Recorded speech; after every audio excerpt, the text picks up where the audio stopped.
आप देख रहे हैं फतेहपुर हलचल न्यूज चैनल। मैं रमेश मोहन शुक्ला। मुझे विश्वास है अब तक आपका दिन शुभ रहा होगा। आप स्वस्थ होंगे, सानंद होंगे और प्रसन्न होंगे। यूँ तो भारत में राजनीतिक सरगर्मियां हमेशा चलती रहती हैं,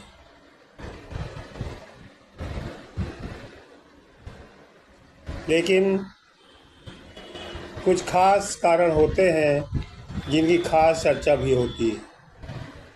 आप जानते हैं, इसी साल के अंत तक अक्टूबर-नवंबर में इस देश के दूसरे सबसे बड़े राज्य बिहार में विधानसभा के चुनाव होंगे। आज राजनीतिक हालातों पे बिहार की चर्चा जरूरी हो जाती है।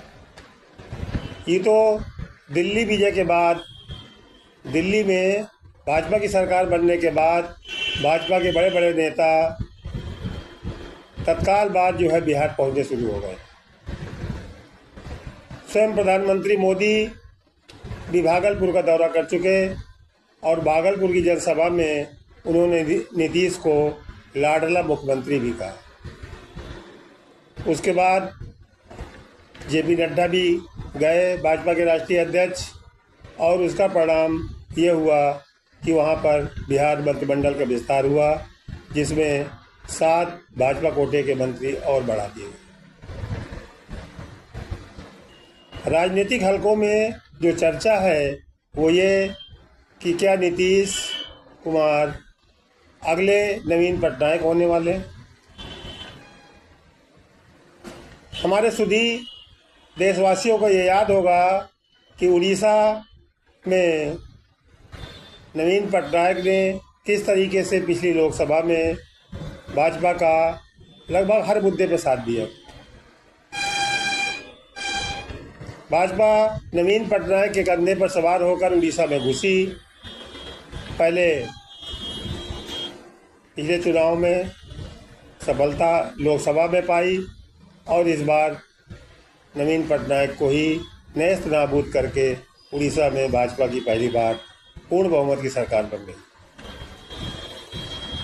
राजनीतिक हलकों में यही चर्चा नीतीश कुमार को लेकर भी कि जिस तरह से नीतीश कुमार ने लोकसभा चुनाव परिणाम आने के बाद केंद्र में मोदी सरकार को समर्थन दिया और नीतीश कुमार और चंद्रबाबू नायडू की बैसाखियों पर ही केंद्र में मोदी की सरकार टिकी हुई है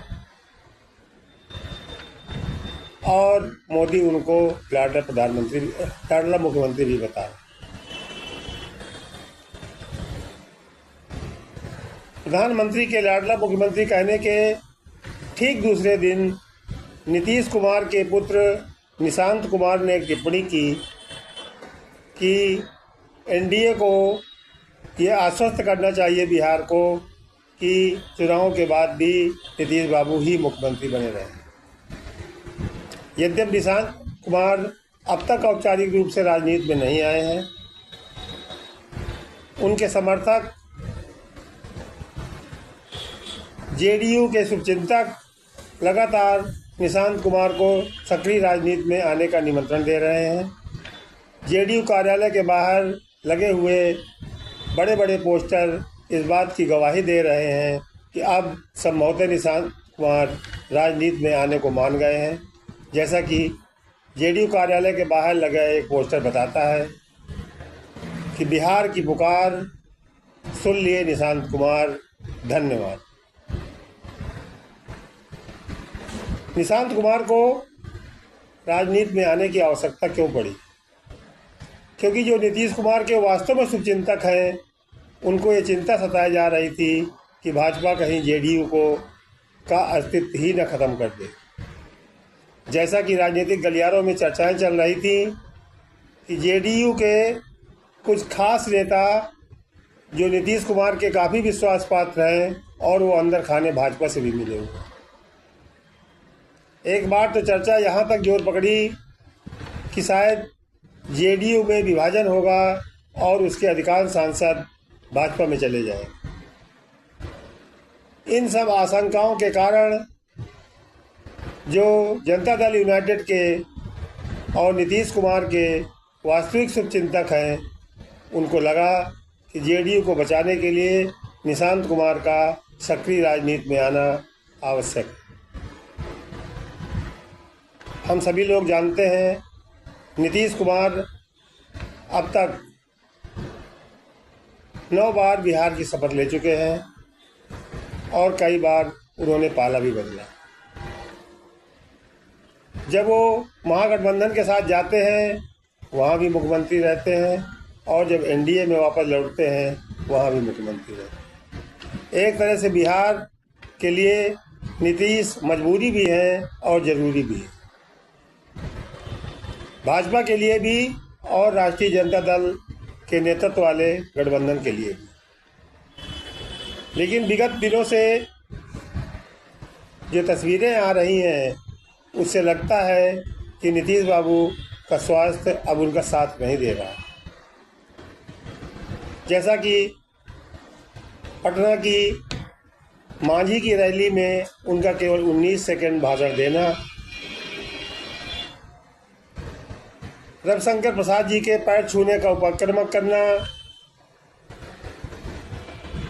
ये तमाम घटनाएं हैं जो ये बताती हैं कि नीतीश बाबू मानसिक और शारीरिक रूप से अस्वस्थ नहीं हैं। इसीलिए उनके शुभचिंतक ये चाहते हैं कि यदि जनता दल यूनाइटेड को बचाना है तो नीतीश बाबू के पुत्र, एकमात्र पुत्र जो अब तक राजनीति में नहीं थे, निशांत कुमार को जनता दल यूनाइटेड की सक्रिय राजनीति में सक्रिय होना ही पड़ेगा। पहले भाजपा इसको जनता दल यूनाइटेड का आंतरिक मामला बताकर पल्ला झाड़ने की कोशिश करती रही, लेकिन जब तेजस्वी यादव ने खुल करके निशांत कुमार के सक्रिय राजनीति में आने का स्वागत किया तो बिहार भाजपा के बड़े बड़े नेता भी निशांत कुमार के राजनीति में आने का स्वागत करने लगे। और अब जो जानकारी मिल रही है, पुख्ता जानकारी मिल रही है कि निशांत कुमार जी संभवतः नवरात्र में विधिवत जनता दल यूनाइटेड का कोई औपचारिक पद ग्रहण करने जा रहा है। हम सभी जानते हैं कि नीतीश बाबू हमेशा से वंशवादी राजनीति के खिलाफ रहे और समय समय पर उन्होंने चाहे राष्ट्रीय जनता दल हो या कांग्रेस हो या अन्य दल हो, इन परिवारवादी राजनीति के वो विरोध में बोलते भी रहे। लेकिन आज जिस तरह का माहौल है बिहार का और जिस तरह की चालें, राजनीतिक चालें चली जा रही हैं, उससे ये बिल्कुल साफ हो जाता है कि निशांत कुमार का जनता दल यूनाइटेड की सक्रिय राजनीति में आना अवश्यंभावी है और वो आएंगे भी। चुनाव में क्या होगा ये नहीं मालूम, लेकिन इतना तय है कि नीतीश का जनता दल यूनाइटेड का एक निश्चित वोट बैंक है जो उनको मिलता ही मिलता है और बिना नीतीश बाबू के किसी का भी सरकार बनाना असंभव हो जाता। वो जब राष्ट्रीय जनता दल के साथ गए तो वहाँ सरकार बनी और जब वापस भाजपा के साथ आए तो यहाँ भी सरकार बनी। लेकिन इन दिनों जो लुटियन दिल्ली में और बिहार में राजनीतिक गलियारों में जो चर्चाएं चल रही हैं और भारतीय जनता पार्टी जिस तरह की प्लानिंग कर रही है, उससे तो यही लगता है कि वो नीतीश कुमार को अगला नवीन पटनायक बनाने जा रहे हैं। जो हाल महाराष्ट्र में शिंदे का हुआ, चेहरा तो उनको भी बनाया गया चुनाव में, लेकिन चुनाव बाद वो मुख्यमंत्री नहीं बने। बिहार में भी भाजपा लगातार यही कह रही है कि हम नीतीश के नेतृत्व में ही चुनाव लड़ेंगे, लेकिन ये कहने से परहेज कर रही है कि चुनाव बाद भी नीतीश ही मुख्यमंत्री होंगे, ये कोई जिम्मेदार नेता भाजपा का कहने को तैयार नहीं।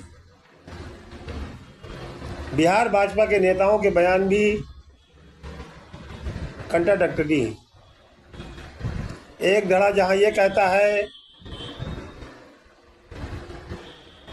कि हम नीतीश के नेतृत्व में ही चुनाव लड़ेंगे और नीतीश ही मुख्यमंत्री होंगे, वहीं दूसरा धड़ा ये कहता है कि मुख्यमंत्री चुनना निर्वाचित विधायकों का काम है और विधायक जिसको चाहेंगे वो मुख्यमंत्री बनेंगे।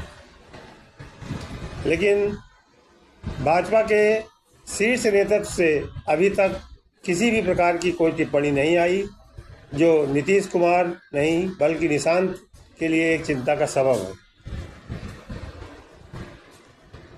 आगे क्या होगा क्या नहीं होगा ये समय तय करेगा, लेकिन आज की चर्चा यही है कि नीतीश संभवतः अगले नवीन पटनायक बनने जा रहे हैं। आप देखते रहिए फतेहपुर हलचल न्यूज़ चैनल।